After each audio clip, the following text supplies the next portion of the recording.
16 सोमवार व्रत कथा। एक समय श्री महादेव जी पार्वती जी के साथ भ्रमण करते हुए मृत्युलोक में अमरावती नगर में आए।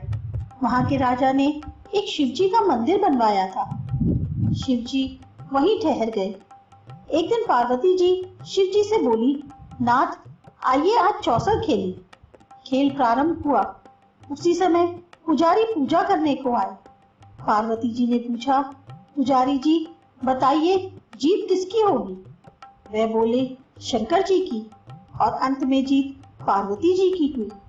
पार्वती जी ने मिथ्या भाषण के कारण पुजारी को कोढ़ी होने का श्राप दिया।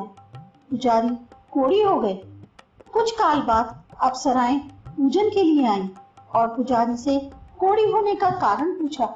पुजारी जी ने सब बातें बतला दी। अप्सराएं बोली, पुजारी जी तुम 16 सोमवार का व्रत करो, महादेव जी तुम्हारे कष्ट दूर करेंगे। पुजारी ने उत्सुकता से व्रत की विधि पूछी। अप्सरा बोली, सोमवार को व्रत करो। संध्या उपासना के उपरांत आधा सेर गेहूं के आटे का चूरमा तथा मिट्टी की 3 मूर्ति बनाओ और घी, गुड़, दीप, नैवेद्य, बेलपत्र आदि से पूजन करो। बाद में चूरमा भगवान शंकर को अर्पण कर प्रसादी समझ वितरित कर प्रसाद ले ले। इस विधि से 16 सोमवार कर 17वें सोमवार को 5 सेर गेहूं के आटे की बाटी का चूरमा बनाकर भोग लगाकर बांट दें। फिर सकुटुंब प्रसाद ग्रहण करें। ऐसा करने से शिव जी तुम्हारे मनोरथ पूर्ण करेंगे। ये कहकर अप्सरा स्वर्ग को चली गई। पुजारी जी यथाविधि व्रत कर रोग मुक्त हुए और पूजन करने लगे। कुछ दिन बाद शिव पार्वती पुनः आए। पुजारी जी को कुशल पूर्वक देख पार्वती ने रोग मुक्त होने का कारण पूछा। पुजारी के कथनानुसार पार्वती ने व्रत किया। फलस्वरूप अप्रसन्न कार्तिकेय जी की माता के आज्ञाकारी हुए। कार्तिकेय जी भी पार्वती से पूछा कि क्या कारण है कि मेरा मन आपके चरणों में लगा। पार्वती जी ने वही व्रत बतलाया। कार्तिकेय जी ने भी व्रत किया। फलस्वरूप बिछड़ा हुआ मित्र मिला। उसने भी कारण पूछा। बताने पर विवाह की इच्छा से यथाविधि व्रत किया। फलतः वह विदेश गया। वहां राजा की कन्या का स्वयंवर था। राजा का प्रण था कि हथनी जिसको माला पहनाएगी उसी के साथ पुत्री का विवाह होगा। यह ब्राह्मण भी स्वयंवर देखने की इच्छा से एक ओर जा बैठा। हथनी ने माला किसी ब्राह्मण कुमार को पहनाई। धूमधाम से विवाह हुआ। तत्पश्चात दोनों सुख से रहने लगी। एक दिन राजकन्या ने पूछा, नाथ आपने कौन सा पुण्य किया जिससे राजकुमारों को छोड़ हथनी ने आपका वरण किया? ब्राह्मण ने 16 सोमवार व्रत का पूरा सविधि बता दिया। राजकन्या ने सत्पुत्र प्राप्ति के लिए व्रत किया और सर्वगुण संपन्न पुत्र प्राप्त किया। बड़े होने पर पुत्र ने पूछा, माताजी किस पुण्य से मेरी आपको प्राप्ति हुई? राजकन्या ने सविधि 16 सोमवार व्रत बतलाया। पुत्र राज्य की कामना से व्रत करने लगा।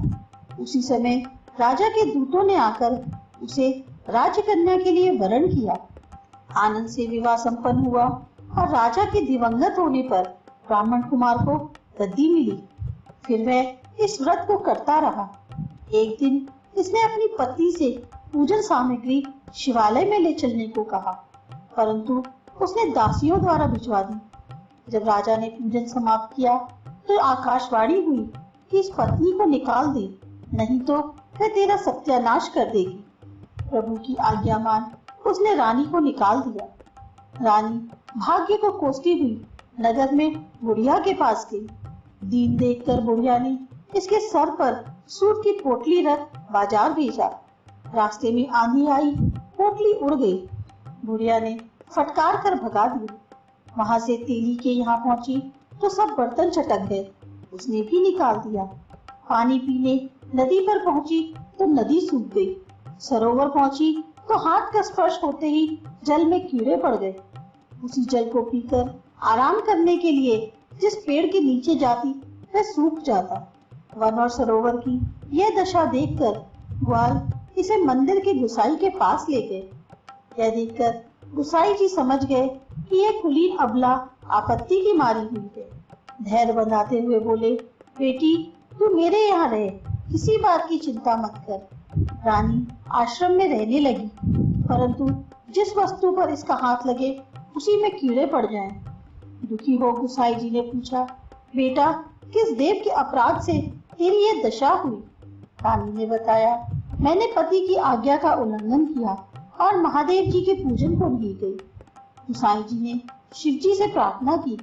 गुसाई जी बोले, बेटी तुम 16 सोमवार का व्रत करो। रानी ने सविधि व्रत पूर्ण किया। व्रत के प्रभाव से राजा को रानी की याद आई और दूतों को उसकी खोज करने भेजा। आश्रम में रानी को देखकर दूतों ने आकर राजा को रानी का पता बताया। राजा ने जाकर गुसाई जी से कहा, महाराज ये मेरी पत्नी है। शिव जी के रुष्ट होने से मैंने इसका परित्याग किया था। अब शिव जी की कृपा से इसे लेने आया हूँ। कृपया इसे चलने की आज्ञा दे। गुसाई जी ने आज्ञा दे दी। राजा रानी नगर में आए। नगर वासियों ने नगर सजाया, बाजे बजने लगे, मंगलोच्चार हुआ। शिव जी की कृपा से प्रतिवर्ष 16 सोमवार व्रत को कर रानी के साथ आनंद से रहने लगा। अंत में शिव लोक को प्राप्त हुए। इसी प्रकार जो मनुष्य भक्ति सहित और विधि पूर्वक 16 सोमवार को करता है और कथा सुनता है, उसकी सभी मनोकामनाएं पूर्ण होती हैं और अंत में शिव लोक को प्राप्त होता है।